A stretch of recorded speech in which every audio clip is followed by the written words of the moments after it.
Alors, je vous propose, merci Marion. Avec plaisir. Et on reprendra peut-être des questions après, donc ne t'échappe pas trop loin. D'accord. Et je propose à Olivier à Lucie Lerat et à Olivier Lambert de venir tous les deux ensemble.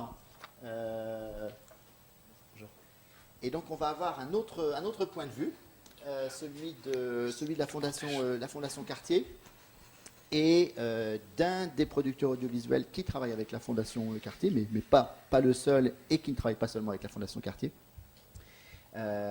sur du coup la même question de l'évolution des formats vidéo adaptés aux réseaux sociaux. Je vous laisse la parole. Bonjour à tous, donc, je m'appelle Lucie Lerat et je suis chargée de projet digital média à la Fondation Cartier. Donc, je participe à la conception des différents contenus et à leur diffusion sur les réseaux sociaux. Donc, je vais vous faire un bref état des lieux de la production audiovisuelle à la Fondation Cartier. Donc nous, ça fait vraiment, on va dire, une bonne dizaine d'années qu'on s'intéresse à la production vidéo, qu'on produit énormément de vidéos pour chaque exposition. Donc en moyenne, c'est 10 vidéos par exposition. Nous, ça se décompose de la façon suivante. Donc des teasers, en moyenne 3 teasers, des interviews d'artistes un peu plus longues, qui sont, elles, diffusées tout au long de l'exposition, qui viennent un peu rythmer notre stratégie de communication, et un film de visite de l'exposition où là, il y a des différents intervenants qui présentent l'exposition et qui, lui, intervient dans un deuxième temps de communication, en général dans la deuxième partie de l'exposition. Donc, tous ces contenus sont conçus, enfin, en tout cas, on essaye de les concevoir pour la diffusion à la fois sur notre site web et à la fois sur nos différents réseaux sociaux. Donc, leur format s'adapte à leur diffusion. Sur Facebook et Instagram, on les conçoit de manière à ce qu'ils soient visionnés sans le son, donc avec des sous-titres. Et on est un peu, en tout cas pour le moment, on est dans cette logique du COP, donc du Create Once, Publish Everywhere. On va dire que tous nos contenus partent de notre page YouTube, de notre chaîne YouTube, et ensuite sont déclinés dans leur format sur nos différents réseaux. Donc là, je vais vous parler plus précisément du cas Malik Sidibé. Donc c'est l'exposition qui est actuellement à la Fondation Cartier et pour lequel on a créé 3 teasers. Donc on a travaillé avec la société de production Sixteen pour présenter ces 3 teasers qui étaient diffusés à des moments, on va dire, clés dans la stratégie de communication. Donc on a voulu vraiment scénariser cette communication pour commencer avec un premier teaser de 15 secondes, donc, que je vais vous montrer juste après. Donc ce teaser était vraiment court et l'idée c'était de présenter dans un premier temps l'identité visuelle de l'exposition, les informations principales donc avec les dates, le lieu. Ensuite le deuxième teaser était diffusé donc 2 semaines avant l'ouverture où là on était un peu plus dans le détail, on montrait des œuvres, je vais vous le montrer ensuite.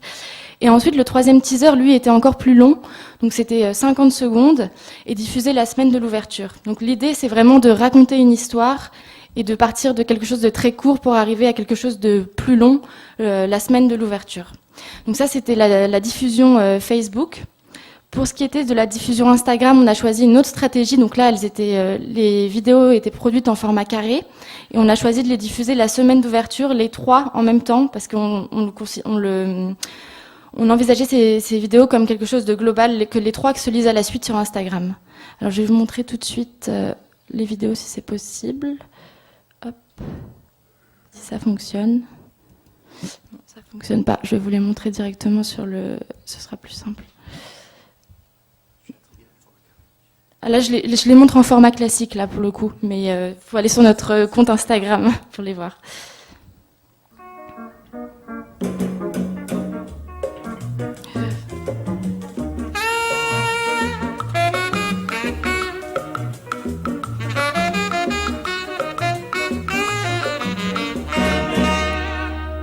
Donc ça, c'était le premier teaser dont je vous parlais, qui a été diffusé 3 semaines avant l'ouverture. Donc évidemment, on a accordé un grand choix à la musique, mais ces vidéos pouvaient être aussi diffusées sans musique et comprises sans musique. Je vais vous montrer le deuxième teaser qui, lui, était diffusé juste 2 semaines avant l'ouverture, si j'y arrive. Hop. Là, un peu plus long, mais dans la même logique.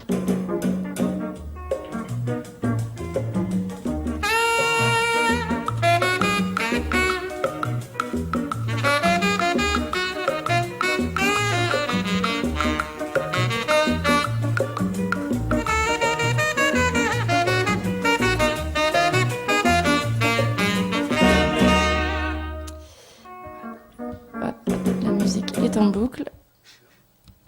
Et donc pour le troisième teaser, qui lui était vraiment plus long pour le coup, est diffusé la semaine de l'ouverture.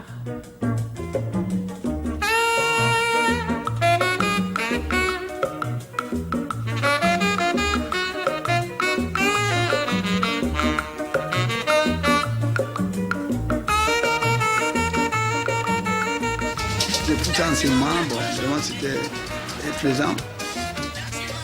Bon, cette jeunesse, à partir des années 60, on venait de l'indépendance. Il y avait l'inconscience des enfants.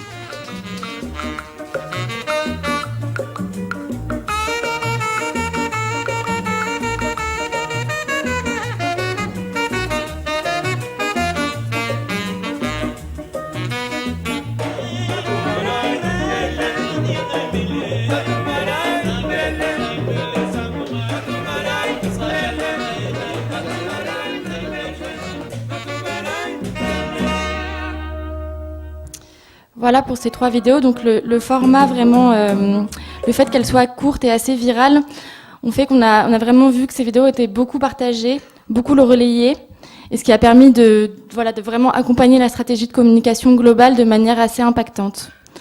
Alors pour finir, je voulais vous parler un petit peu comme Alexia des stories, parce que c'est vrai que nous aussi, on a remarqué que c'était vraiment un bon moyen de toucher notre public de façon, on va dire, plus instantanée, aussi plus artisanale, parce que c'est des choses qu'on fait en interne, donc on travaille pas avec une agence de production. Et on a remarqué aussi que on arrivait à toucher notre public de façon, sans passer par la sponsorisation, et que du coup c'est un format qu'on va de plus en plus plébisciter et vers lequel on va de plus en plus se tourner. Voilà. Je vais laisser la parole à Olivier, avec qui on a travaillé sur différents projets à la Fondation, ce qui concerne la production vidéo, notamment à travers une série documentaire qui a été diffusée pendant les 3 mois de fermeture à la Fondation. Donc on a été fermé pour travaux l'année dernière, et c'était l'occasion de vraiment présenter une série sur le web pour continuer à communiquer, à parler de la Fondation sur nos réseaux. J'avais juste une petite question avant que Olivier prenne le relais.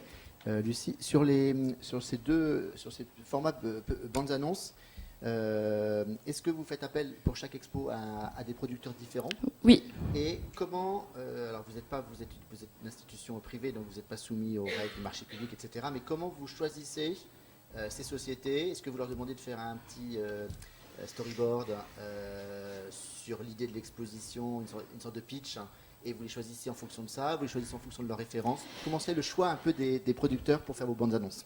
En fait, on travaille, on va dire, avec plusieurs agences avec qui on travaille depuis de nombreuses années. Donc, ces agences-là tournent en fonction des projets. On aime bien varier aussi pour que la création ne soit pas toujours la même et avoir un regard assez neuf sur la fondation et les contenus qu'on produit. Donc ça, c'est une vraie volonté. Après, on n'a pas de technique particulière ou de marche à suivre. C'est vraiment en fonction. Enfin, ça nous arrive de demander des petits storyboards, des ambiances, ou bien de travailler plus au feeling par rapport à des productions qu'on a vues chez d'autres partenaires qui nous ont plu, et du coup aller interroger les personnes qui ont travaillé pour ces productions. Enfin, il n'y a vraiment pas de règles. D'accord, merci. Alors du coup, on va effectivement passer maintenant à Lumento. Je voulais juste préciser que dans le dossier qu'on a fait sur les séries vidéo, donc par les institutions françaises, effectivement, on a noté vos 2 séries très intéressantes sur les coulisses et sur les paroles d'artistes, qui font partie des séries vidéo qu'on a du coup sélectionnées dans ce dossier. Et pour vous donner d'autres exemples de séries qu'on a particulièrement aimées en France, il y a la série aussi du Musée d'Orsay, qui est une série de petits films décalés pour découvrir la vie cachée des œuvres, qui est le Musée d'Orsay revu et corrigé par Plonck et Replonck, que je vous conseille d'aller voir si vous ne l'avez pas encore vu. Et l'autre série qu'on a bien aimée dans les séries des autres institutions, c'est la série du Centre Pompidou, qui est la série vidéo dédiée aux enfants qui s'appelle Mon œil, qui est une série hebdomadaire. On revient donc du coup à la Fondation Cartier et au travail que vous avez fait avec Lumento.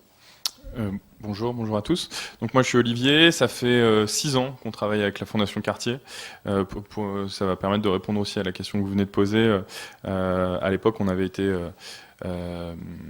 atterri à la Fondation totalement par hasard, en envoyant un email en disant Voilà, bonjour, on aimerait bien travailler avec vous et on a eu un rendez-vous, on s'est présenté. Nous, on a la spécificité d'être à la fois de l'éditorial, puisqu'on est tous journalistes ou réalisateurs de documentaires, et photographes ou cinéastes. Donc on a un regard éditorial et un regard artistique, ce qui nous différencie d'agences de communication plus classiques, et c'est ce qu'on défend, cette vision éditoriale et artistique.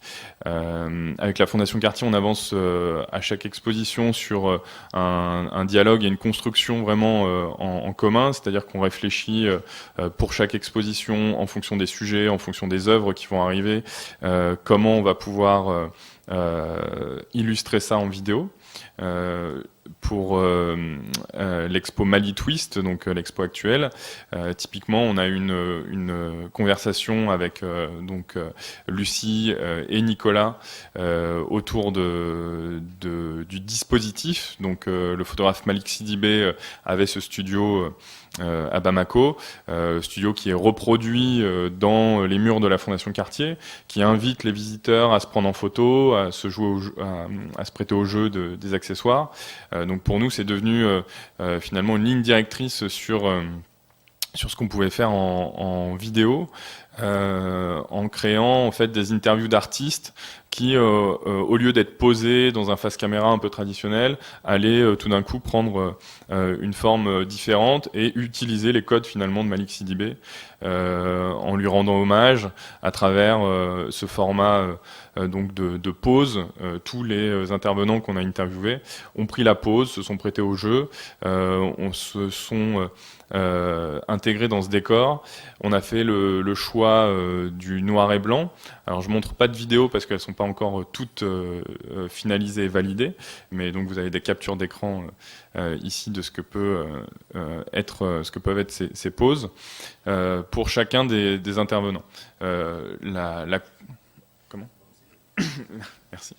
La construction des vidéos, pour nous, elle est très importante. Donc, comme je disais, sur le fond éditorial, donc on travaille avec la Fondation sur quelles questions vont être posées, comment on va poser ces questions, on cadre l'éditorial, sachant qu'on a quand même une grande latitude et on est toujours dans la co-construction et dans le dialogue pour, à partir d'une idée, aller vers une vidéo et une série de vidéos qui est pertinente par rapport à l'exposition et pertinente également par rapport aux objectifs de communication de la Fondation. Donc c'est le cas de cette série d'interviews puisque l'artiste Malik Sidibé est disparu. Là, on fait intervenir soit JP Mika, par exemple, qui est un artiste du Congo, mais qui est un artiste peintre, qui reprend lui-même dans sa peinture les codes de Malik Sidibé, ou Philippe Salin, qui, lui, est un tireur et qui a fait tous les tirages photos, enfin, en tout cas, la plus grande partie des tirages photos qui sont exposés dans les murs de la Fondation Cartier. Donc on est vraiment sur une vision où tous les intervenants ont été sélectionnés par la Fondation Cartier. On essaye, à travers une série vidéo d'interviews, de mettre en lumière le travail de Malik Sidibé, rendre hommage à son univers et donner envie de venir voir l'exposition. Pour le format, donc ça c'est un format ce format est diffusé sur YouTube et Facebook. Par rapport à des expos précédentes où ces interviews d'artistes étaient peut-être un peu plus en longueur, autour de 3-4 minutes. Là, on a décidé de scinder en fait avec des formats plus courts, notamment un format Instagram, donc là carré, sur une question simple: quelle est votre photo préférée de l'exposition, qu'on a donc posé à toutes les personnes qu'on pouvait interviewer. Et là, pareil, on retrouve les mêmes personnes, donc JP Mika que vous avez vu en photo précédemment, cette fois-ci dans ce format carré, qui répond à cette photo qu'on va mettre pardon, en split screen par exemple. Donc on reprend le format carré propre à Instagram et en même temps on joue avec des codes visuels. Split screen, là c'est le journaliste Soro Solo, mis côte à côte avec une photo, ou en tout cas une découpe d'une photo de Malik Sidibé. Donc ça c'est vraiment enfin, peux en dire deux mots aussi, j'imagine. C'est vraiment une série qui va être uniquement diffusée sur Instagram avec des interviews qui font de moins d'1 minute. Non ? En fait, l'idée, ça va être vraiment de prendre la parole tout au long de l'exposition grâce à ces interviews donc vidéo. Il y en a 6, je crois, au total. Et donc de pouvoir venir rythmer la stratégie de communication jusqu'à fin février, date de fermeture de l'exposition. Donc je pense que ce sera diffusé toutes les 2 semaines, ces petites capsules vidéo sur Instagram. Sur Facebook, on va prendre plus le temps. Je n'ai pas encore la stratégie exacte, mais ça va être une façon aussi différente de prendre la parole. Disons qu'on adapte vraiment notre diffusion et nos contenus à nos réseaux. Et il y a une volonté aussi de faire en sorte que ces contenus existent évidemment pour l'exposition et pendant l'exposition, mais qu'ils soient consultables bien après l'exposition et que ça conserve une mémoire très forte. Ce qui me permet de passer à la série de films Les coulisses d'une collection, qui, comme le mentionnait Lucie, est arrivé à un moment stratégique pour la Fondation Cartier qui devait fermer ses portes pendant quelques mois pour rénovation. Et nous, plus de 6 mois avant, même 1 an avant en fait, toujours autour de ces conversations qu'on a avec le pôle communication de la Fondation, on s'est posé la question de comment on pourrait créer des vidéos sur la Fondation, mais en dehors des murs de la Fondation, puisque la Fondation serait fermée, donc sans exposition. Et est née rapidement cette idée qui venait d'une envie que nous, on avait de notre côté, d'explorer en fait les coulisses, un sujet qui était très peu abordé, c'est-à-dire aller explorer ce qui se passe en amont d'une exposition, derrière une œuvre. Donc on a proposé plusieurs épisodes qui permettaient de construire une série, donc 5 épisodes, qui allait être diffusée pendant la fermeture de la Fondation Cartier. Et qui permettait d'animer, comme au cours d'une exposition classique finalement, les réseaux sociaux. Et on a créé donc cette série de 5 épisodes qui permet aussi de découvrir la collection de la Fondation Cartier, c'est-à-dire toutes les œuvres que la Fondation a pu acquérir au cours des 33 dernières années. Et ce sont des œuvres qui aujourd'hui sont dans des entrepôts, mais qui voyagent dans le monde, mais qu'on ne voit pas en fait exposées dans un lieu unique, que ce soit en France ou à l'étranger. Donc ça permettait de faire un focus sur ces œuvres-là, et je peux vous montrer la bande-annonce.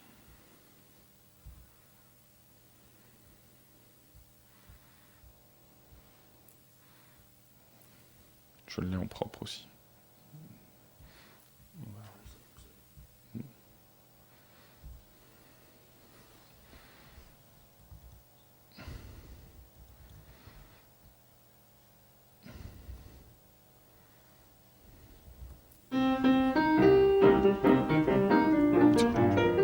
La collection de la Fondation Cartier, elle est dans un état, je dirais presque parfait. Il faut s'en soucier continuellement.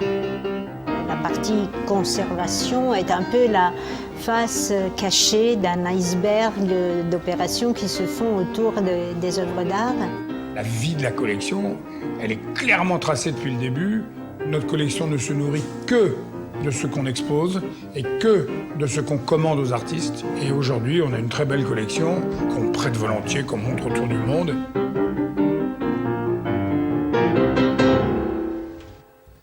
Donc ça, typiquement, c'est le teaser qui annonce chacune des thématiques. Donc il y a une thématique il y a un épisode sur la restauration d'une œuvre où on va avec une restauratrice qui travaille sur un tableau qui sera exposé à l'étranger.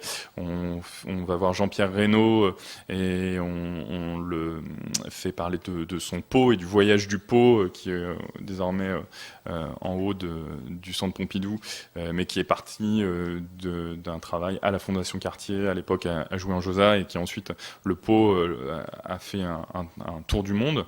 Il y a un épisode sur le prêt des œuvres à l'occasion du printemps de septembre à Toulouse, au musée des Augustins.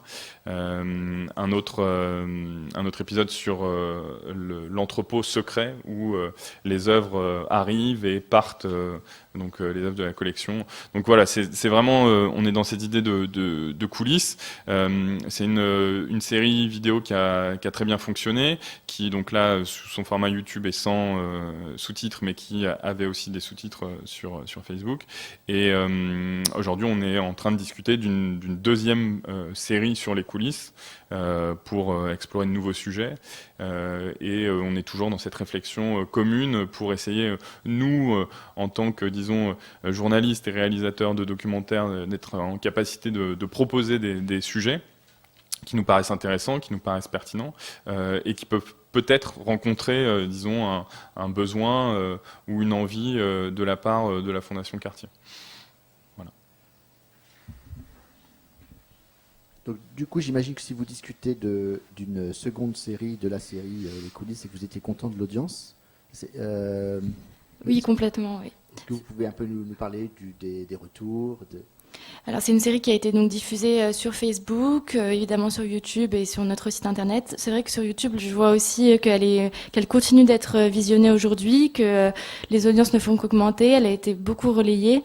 Je crois que en moyenne, le taux de visionnement, c'était 30 000 vues pour les épisodes YouTube. Sur Facebook, j'ai plus les chiffres en tête, mais sachant qu'on les a sponsorisés, ça a aussi beaucoup aidé à élargir l'audience, parce que sur ce type de contenu, on sponsorise volontiers. Ça nous permet vraiment de les mettre en avant et de sortir de notre audience restreinte et d'atteindre vraiment un public plus large.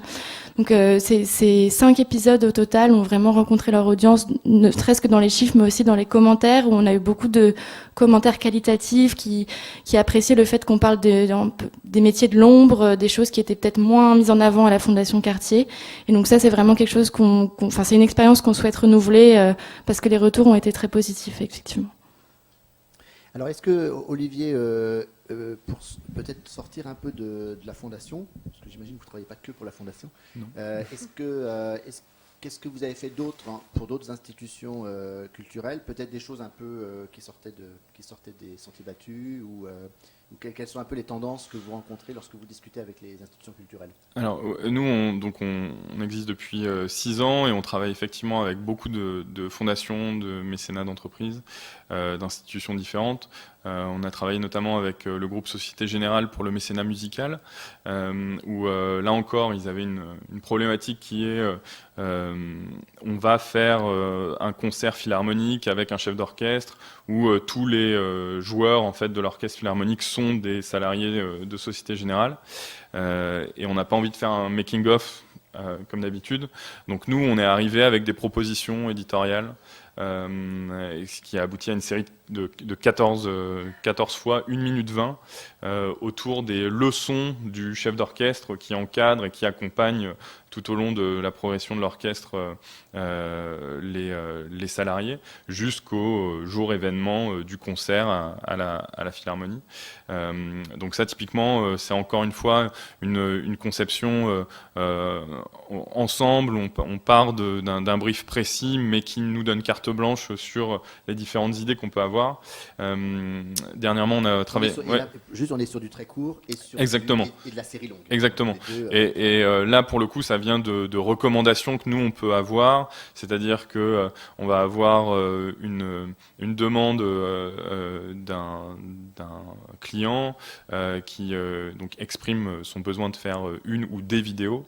Et nous, on peut voir par rapport à certaines tendances qu'effectivement, les formats de série créent une habitude. Les formats de série peuvent amener à comme ça fidéliser un public, à renforcer la parole sur un sujet ou des sujets.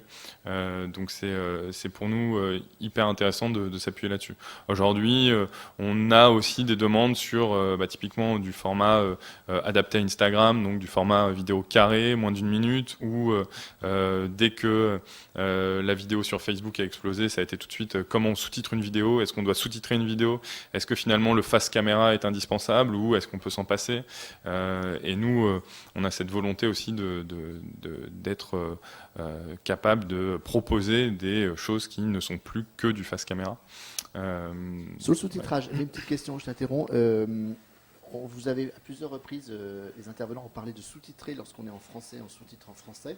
Comment vous gérez le multilinguisme? Est-ce que vous le gérez? Une fondation qui voyage, qui expédie ses œuvres, qui prête ses œuvres un peu partout dans le monde. Est-ce que du coup vous entrez dans une logique aussi de multilinguisme, je ne sais pas comment on appelle ça, multiple, en fonction de l'endroit où on se retrouve, on se connecte sur YouTube par exemple?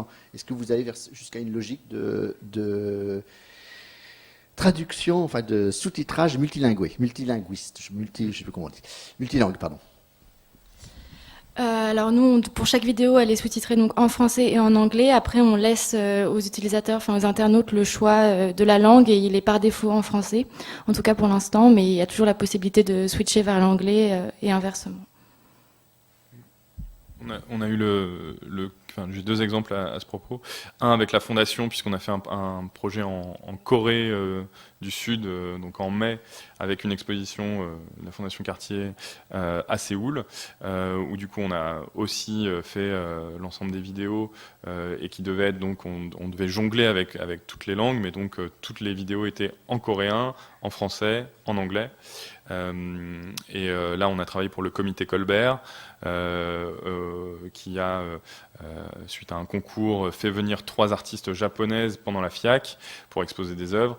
Et de la même façon, là, on était trilingue, enfin bilingue sur un site, le site principal qui était japonais-français, et un autre site copie qui était lui uniquement en anglais. Donc ça c'est aussi, on gère ça, on s'adapte en fonction des demandes. Voilà. Alors est-ce qu'il y a des questions pour la Fondation Cartier ou pour Lumento, avant d'écouter la deuxième société de production audiovisuelle? Oui. Si vous parlez très très fort. Juste une question financière, quel budget prévoir pour une série de 5 interviews comme celle que vous avez faite Le million. sur les coulisses? Alors je répète la question. Donc c'est le budget par exemple pour la série de 5 interviews pour l'exposition actuelle. Si c'est pas le budget précis, peut-être une fourchette. Hein. Tu peux... Comment tu me... Très cher. Non, là encore, nous on a une fourchette qui est assez... Alors pour une série, en fait, se pose la question de la série. Donc je vais faire la réponse du producteur relou qui dit c'est au cas par cas et on s'adapte. J'ai plus en mémoire le budget des coulisses parce qu'il y avait quand même beaucoup de choses. En gros, nous, on part du principe qu'une seule vidéo de 2 à 5 minutes, si il y a un jour de shooting ou 2, qu'on est à Paris, on est entre 4 et 6 000 euros. Et ensuite, évidemment, on s'adapte sur une série, c'est-à-dire qu'on va aller dans le dégressif, on va réfléchir à comment on peut découper en demi-journée, voire en shooting de 2 heures. Il y a des économies d'échelle et après c'est aussi en fonction des clients, c'est-à-dire que on travaille, nous travail corporate, disons, qui parfois nous fait faire des vidéos à 500 euros ou 1000 euros pour par exemple là on travaille avec une designeuse qui n'a pas d'argent, mais on aime beaucoup son projet et on lui fait une vidéo très peu chère, mais c'est du one shot et pour nous c'est on met en avant son travail, c'est aussi une relation de confiance qui s'établit. Et avec d'autres institutions ou d'autres clients qui ont du budget, on est beaucoup plus confortable sur avoir des journées bien payées. Et on n'est pas dans une économie où on tire vers les prix vers le bas, quoi. Lucie, votre point de vue de l'acheteur, hein, c'est pour prendre le même exemple que celui évoqué par Olivier, pour une vidéo de 2-5 minutes, c'est quoi selon vous le prix raisonnable à payer? Pas le prix que vous payez systématiquement, mais Oui. que vous considérez comme raisonnable. Pour une vidéo de 2 à 3 minutes, Oui. tout dépend du projet, du temps de tournage et surtout de la post-production, parce que par exemple les teasers que je vous ai montrés, il y a beaucoup de post-prod, donc il y a un gros travail de motion design aussi, ce qui fait que les coûts sont bien évidemment plus importants, mais On commence à 4 000 €, oui, pour une vidéo. Avec un soin particulier, c'est ce que je vous disais tout à l'heure pendant la diffusion, sur la musique. Je trouve que vous travaillez énormément la musique sur vos vidéos et je trouve que c'est très très bien. C'est aussi une chance d'avoir, typiquement dans l'expo Malik Sidibé, il y a une playlist qui a été créée par le commissaire d'expo. Donc c'est une richesse. Dès qu'on peut avoir les droits sur des musiques originales, c'est hyper essentiel. Et je le dis aussi pour du côté producteur, en général, il n'y a pas de ligne de budget qui est consacrée au son. C'est hyper dommage parce que tout de suite avoir 500, 1000, 2000 € pour avoir une musique originale, aller chercher un meilleur catalogue qu'une musique à 25 € qu'on entend partout, ça va faire une petite différence, voire une grosse différence. Ça se voit, ouais. Ça s'entend. Alors, on va passer au dernier intervenant. Pardon. Oui, allez-y, bien sûr.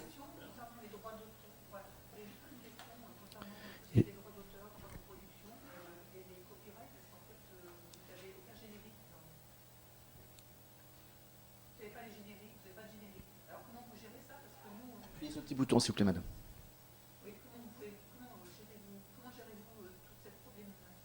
Comment gérez-vous toute cette problématique-là? Parce que c'est une question, quand on a des conservateurs dans un musée, ils sont très sourcilleux et donc on ne peut pas faire n'importe quoi et reproduire des œuvres, voilà.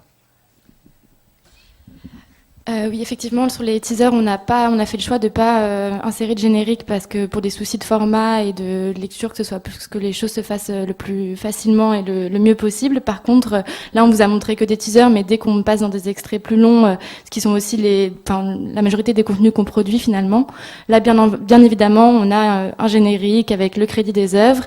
Et sur ces teasers, là, sur YouTube ou sur Facebook, dès qu'ils sont postés, il y a le crédit qui accompagne. Ils sont bien évidemment éditorialisés lors de leur diffusion. Merci. Merci Olivier, merci Lucie. Merci. On aura peut-être une dernière question pour vous tous et je vais demander à Géraldine, mais j'ai perdu Géraldine en fait de venir.